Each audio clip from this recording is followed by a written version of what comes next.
osechiwo jogo ekwa bende alap dogindong ne kombe makamago.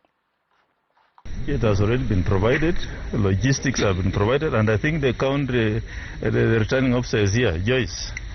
Joyce will assure you that they are ready. And that's why we came here to see the level of preparedness, and we are happy that everything is on course. Maybe just to add that we also met the county security team, led by the county commissioner and the county commander, police commander who is here.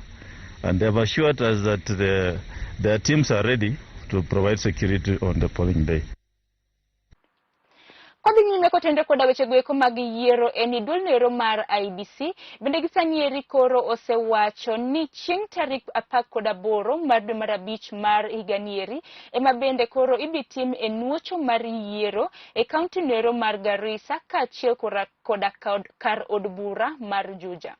Okang' makamendi koro biro bang' tho mar seneta ma Garissa Migosi Yusuf Haji kaachiel koda tho mar jaod bura mar Juja Migosi Francis Waititu mkata mong'ere gi nying mar Pak koda Puoch kaka Wakape.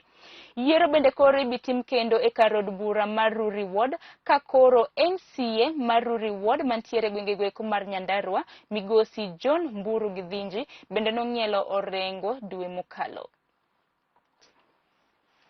Kodhi nyime eni mich mag vaccine mag midhusi mar corona mabende piny Kenya ne rito koda siso ibichak chiwne oganda chakre odiochieng' makinya.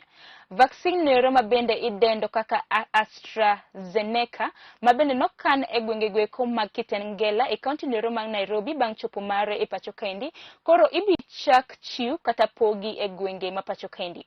Jogo eko bende biro yudo chenjo e face kata okang' mokwongo ok bichulo omenda moramora bang' piny owacho ma pacho kendi nochulo dola madirom 7 e dos ka dos noriwo nyiepo kaachiel koda okenge mana oro godo vaccines goeko e pacho kendi.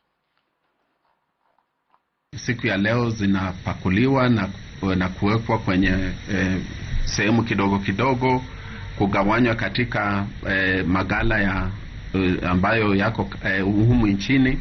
Hizi chanjo zitapelekwa kule kuanzia kesho, na zikishafika kule basi county zinaweza anza kupata chanjo yao kutoka hayo magala kuanzia siku ya Ijumaa, Jumamosi hata Jumatatu. Tuliuliza county watupatie idadi ya wahudumu wa afya, na hiyo ndio sasa tutakuwa tunapanga kuwapatia kulingana na hiyo hesabu. Lakini kuna vikosi vyetu vya usalama, hao tumewapatia mafunzo na tutawapatia chanjo zao wachanje wenyewe. Tunatarajia kuanzia kila hospitali, county itakuwa na hospitali moja ambayo inaweza toa chanjo. Chanjo ambayo imekuja sasa haikununuliwa na serikali ya Kenya, ilinunuliwa na shirika la UNICEF kwa niaba ya Gavi kupitia kwa mpangilio wa COVAX. Na hiyo chanjo haikununuliwa kwa $7. Wale wanataka kujua ilinunuliwa kwa dola ngapi, waulize UNICEF, maana ndio wana makaratasi. Serikali haikulipia mpaka pale ilipofika kwenye uwanja wa ndege. Serikali kazi yake ni kufanya ile transportation na kupeleka kwenye Kadhi nyime kod weche manyien wateri nyaka kaunti nero ma Kisumo kama bende sirikand kaunti ma Kisumo koro othicho kohik kaachiel koda weng'o mag ringre mag jogo eko ma osenindo e tho e kuonde mopogore opogore e boma noero. Maneja ma kojolo mar Kisumo Migosi Abala Wanga koro wacho ni hik kaachiel koda weng'o mag ringre mag jogo eko ma osetho koro nyaka tim e kuonde ma bende gibiro chiwo nyingegi. Ndeno wacha yanga ni kuondego eko mabende ochiw elela mar timo hik makamano en gwengego eko mag Mamboleo kaachiel koda Muslim and Hindu crematorium. Katika mano kaluwore koda Migosi Abala wacho ni gwenge kaka mag Manyatabi, Market Milimani Ward, Railways Ward, Shauri Moyo Kaloleni Ward, Kondele, Migosi kaachiel koda Nyalenda B ok owinjore otim e hiko moramora. Jatend od bura mar ODM Migosi Raila Amolo Odinga koro okwayo jotelo mantiere gwengego eko mag dho wadh nam chumbi chung koda otiko mar duond od bura mar ODM. Okang' makamendi biro kakoro nitiere weche mawachre ni jotelo mag Mombasa dwaro mar loso duond od bura moro mabende gibiro chung' godo e yiero mabiro. Kalure koda migosi Raila Amolo Odinga mabende koro kwedo wach makamano, notwak koda oganda e rallies mopogore opogore, kabende gavana ma Kilifi migosi Amason Kingi machalo wach duond od bura machielo e gwengego mag Mombasa bende ne nitiere e romo makamano. Migosi Raila Amolo Odinga koro ojiwo jotelo e gwengego mag dhowadh nam chumbi mar mondo mi gisir otiko mar duond od bura mar ODM kabende gisaniere gichwalo okenge mag BBI. Bende giwacho ni bill nore mar BBI biro kelo negi dongruok mathoth. Wacha hii mambo ya kusema ati ngome ya chama iko eneo hii. Manake kupata Raila ni kiongozi wa ODM, lakini unaipa kiongozi wa ODM ni Joho. Anatoka Mombasa, mwingine ni Oparanya, anatoka Magharibi. Kwa ODM ni chama cha kitaifa. Tuache kueneza mambo ya ubaguzi. Hakuna chama kisichokuwa na ngome yake. Hakuna. Ngome ya Wiper ni wapi? Ngome ya ANC ni wapi? Ngome ya Ford Kenya ni wapi? Nikiendelea mtatoa majibu mwanake mwayajua. Mimi naambia mhakiki, pasihangaiki. Wewe mko na Joho ndio nguzo zetu hapo pwani. Tutembee pamoja. Wiper niliona pamoja juzi. Wanakuja pamoja ili kumiliki na kuimarisha ngome yao. Umoja wao si tishio kwa umoja wa taifa. Lakini kaduasili shirikisho, RC na Umoja Summit wakija pamoja inasemekana ni tishio kwa umoja. Yeye inafaa ilete njia ambayo itakuja kufanya uchaguzi ijao ikuwe uchaguzi ya amani na ikuwe uchaguzi ya ukweli na hakuna wizi ya kura. Kuna muhimu tuunge mkono hii BBI tupate haya manufaa zaidi, kwa sababu hakuna wakati ambao tutopata warahisi ambao tunaweza kubadilisha katiba yetu ya Piny owacho koro olando ni gibiro dhi nyime koda chenro midendo kaka kazi mitaani. Kalure koda oboke mane ochiwne ute fwambo kod jagoro mongirore e migao makelo dongruok e bombe ma pacho kaendi migosi Charles Singa koro owacho ni okang' mar choro nyime chenro makamano en kalure koda dwaro mar ker ma pacho kaendi migosi Uhuru Kenyatta. Gocho ne gisanieri jogo mabende sebedo ka kazi mitaani osebedo kichulo siling 280 kabende gisebedo ka gitiyo e odiochienge madirom 11. Gochanga ni jogo mabende biro bedo ka tiyo odiochieng 11 bichul omenda madirom siling 455 e odiochieng ka supervisors magge ibichul siling 505 e odiochieng. Katika mano e phase mokwongo mabende koro dhi nyime koda dongo ibitim e kuonde dak mong'ore madirom 900 mantiere e kor sirikande mag gwenge madirom 47 e pacho kaendi. Katika mano timo e kazi mitaani en kaka choko taka, yweyo apeini, gundo kuonde mopogore opogore kaachiel koda yweyo kuonde gweko mabende ji osebedo ka kadhe. Doho mochung'ne weche aluora e kaunti nero mar Mombasa koro othicho oko bura mabende ne seyo chenro mar gedo mar kar dak mong'ere kaka Buxton mabende owinjore od gero siling $1 billion. Bura nero mabende nong'ad koda jang'ad bura Justice Silas Munyao koro chiwo ler ne kaunti nero mar Mombasa jagedo kaachiel koda jodak mar dhi nyime koda chenro makamano. Katika mano jogo mabende okwedo chenro makamano pod oramo ni pod gibiro dhi e doho mar kwedo okang' makamano. Kama unavyojua ni nyumba za jua, nyumba za vuja kichujio, ukuta zimeachana, hujui utalala wapi. Tuwaambia watoto usishike ukuta, ukishika ukuta utazika mtu. Hakuna mabadiliko rahisi. Mabadiliko ni magumu. Hata mimi miradi hivi sasa nitakwenda kuishi na majirani ambao siwajui tabia zao. Lakini mabadiliko haya yasitufanye sisi tukose kitu cha tunu, kitu kizuri ambacho kitabadilisha maisha yetu. Hata kama mimi sitaweza kulipa au vipi, mimi na watoto watalipia, wataishi. mtaa, maanake wenzetu wanaishi Nyali, wanaishi Kizingo, wanaishi kule kwa etwaje Ridge Vipingo.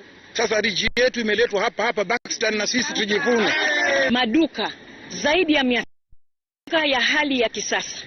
Wale wakaaji wa Buxton Point ama wale wakaaji sasa wa Buxton ndio watapewa nafasi ya kwanza kumiliki hizi nyumba.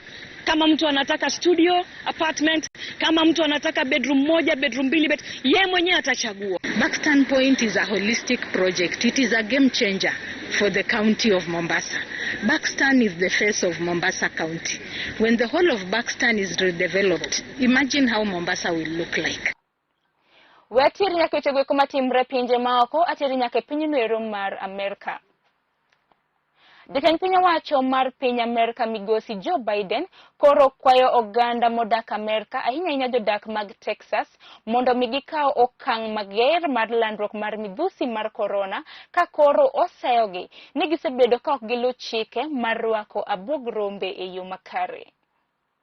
The last thing we need is the Neanderthal thinking that it's fine, take off your mask, forget it.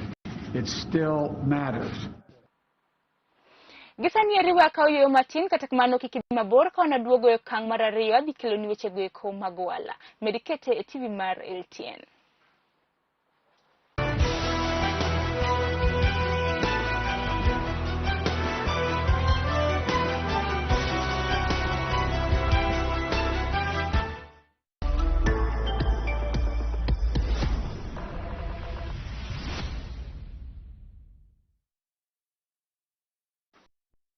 Pile engima marwa kamora moramu wadake e mier e Uganda e bombe kod piny mangima dak en gino manyaka wadag kamora chiel kendo nyaka wadag mna gi yore go koma owinjore nyaka wadag mna e yor nwendo ma en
Machiegni mesa mar ariyo ni weche go eko mag wala nyinga en Sharon Ong'ao. Jatend migawo mochung' weche omenda e pacho kaendi migosi Ukur Yatani koro oluongo yiero manyien mar mondo mi otim godo yiero mar managing director mar duol mar Kenya Ports Authority e kind thuolo mar ndalo 45 mabiro. Okang' makamendi koro biro ka koro jotelo adek mabende nodadhogegi onge ng'at ang'ata mabende nochopo e kwan atamalo 70 mar kawo thuolo mar tijnwero kaka dwarore. Jodito mawuok e migawo mochung' weche ohala e pacho kae ket e kama tek matamre gi nono mar mondo mi gichiw pachgi kaluwore koda winjruok mabende piny Kenya ne oketo kanyakla koda piny nwero mar United Kingdom kotenre koda winjruok mag weche go eko mag ohala. Bath jod bura ma pacho kaendi kaachiel koda grube masundo koro dwaro mondo jodito go eko ochiw ler kotenre gi ber mabende piny Kenya biro yudo e winjruok makamano. Is it okay for us? Is it in order for us to be referring to a document that is not signed? What is there for us in this agreement as a country, particularly in the agricultural sector. We also engage various stakeholders with direct role in export sector and go all throughout the country, reaching all small-scale horticultural, tea, coffee farmers, and other people who might be impacted by EPA. This is an agreement that will eventually become applicable to the rest of the EAC partner states, and they are aware of this. Because if the IPA that they have signed is saying you can't make reservations, and Parliament has authority to make reservations, it means they are trying to basically do away with the sovereignty of Parliament. Share that document is circulated to the table office. Because it is affecting Kenyans, and Kenyans should know what is being negotiated. So for us, for UK, it's everything is automatic. For us, it is case to case. Jamar Eltien katika wechego eko magohala ene group mar bengi mar Equity koro ochokok gi e ogirimiti mar hola mar siling billion apaga uchel nukta abich gi bengi nero mar European Investment Bank ka chiel koda duol mar European Union. Okang makamendi koro biro ka koro gibiro neno ni bengi nero mar Equity ochiwo siling billion auchiel nukta abich e sekta goeko mag weche goeko mag pith koda pur e pacho kendi ka koro omenda madrom siling billion apar ibichiu e sekta mago hindini matindo tindo kata kiero SME. Kalore koda CEO mar group mar Equity migosi James Mwangi wacho ni ogirimiti makamano biro neno ni ochwal weche goeko mag ohala e pacho kendi ka koro ntere nyosruok mabende nokel ne ohendni ma pacho kendi kalore koda tuo noero mar COVID-19. Thank you very much. The commitment of Team Europe invites Catherine Collin, the European Investment Bank's partners, DG, Propaco, African Development Bank, and IFC have teamed up together to ensure we are able to create a stimulus for the SMEs of up to 75 billion shillings so that the economy can quickly build back. The EIB is committed to supporting private sector investment in Kenya and works with leading Kenyan banks, financial institutions, venture capital and corporate partners to provide high-impact financing to help entrepreneurs, smallholders and business grow. Gikanyore makela egiko magwechego eko magohala kikidhi mabor atiri nyakes damarade kama bende Chris Owino ohikre mar kelo ni wechego eko mag tuke.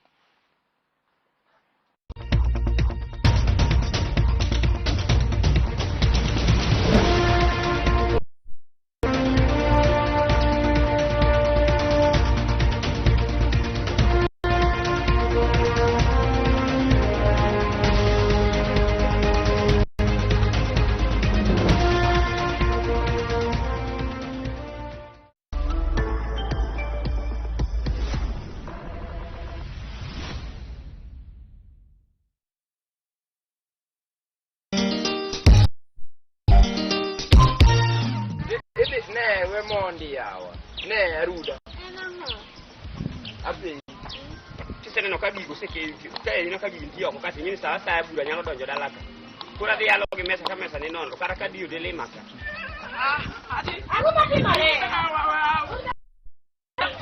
okte noi okadwetu baba ngoti more bibiro ki DJ manyego huko ko ginyingi cha we bonjo ko dango ni bonjo ko dango Angomi bonjo ko. Iwinjo. Separe ko kudi. Wane manyuche minora we mako na dako bila. Atokni sewe.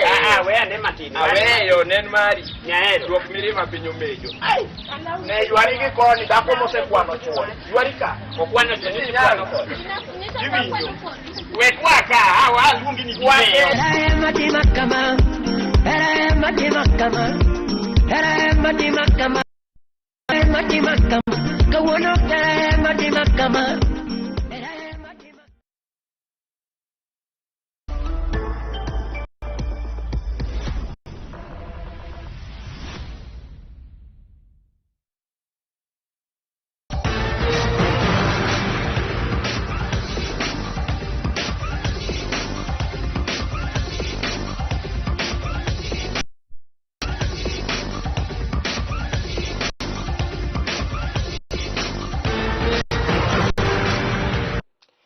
En morna marwa kin machiegni neno weche tuke nyinga Chris Owino. Goals ariyo mag Tito Kelo kaachiel kod Wilson Silva ne okonyo Gor Mahia mayengo piny chwado Kakamega Homeboys gonde 2-1 odhiambo manyoro e tugo mane obagi paw tuke ma Buhungu Stadium. Kakamega Homeboys ema noyudo gol mokwongo e kokalo kuom jatugo margi Chris Masinza kaluwore gi makosa mar jagol mar Kogalo Boniface Oluoch. Kata kamano weche ne olokore e thuolo mar second half bang' ka Tito Kelo nomiyo the Green Army gol margi mokwongo e dakika mar 56 tok yudo pas manyangafu koa kuom jatugo John Masharia. Kogalo ne odhi nyime kod keto Kakamega Homeboys kama liet kendo yudo gol margi mar ariyo e thuolo mar ang'ich welo kokalo kuom jaloyo margi ma japiny Brazil Wilson Silva. Loch makamano koro ne oweyo yowuot Carlos Pinto e thuolo mar 8 Premier League gi points 19 bang' tuke 11. The most important is the team win. This is most important. Always I say this, our strikers are different. In some games we need different characteristics, and today Wilson and Okelu scored. This is very important for us. I'm not very happy, but we'll see. I think in the second half we had the red card really costing us. Yeah, Gor Mahia had the advantage, and that is football. Kowuok e pacho kae wadhi achiel kachiel nyaka piny Spain kama wayudo ni FC Barcelona ne ochopo e finals mag Copa del Rey bang' chwado Sevilla gonde 3-0 e tugo mane obagi paw tuke mag Camp Nou. Goals mag the Catalans ne olo kod jatugo Musa Dembele, Gerard Pique kaachiel kod Martin Braithwaite.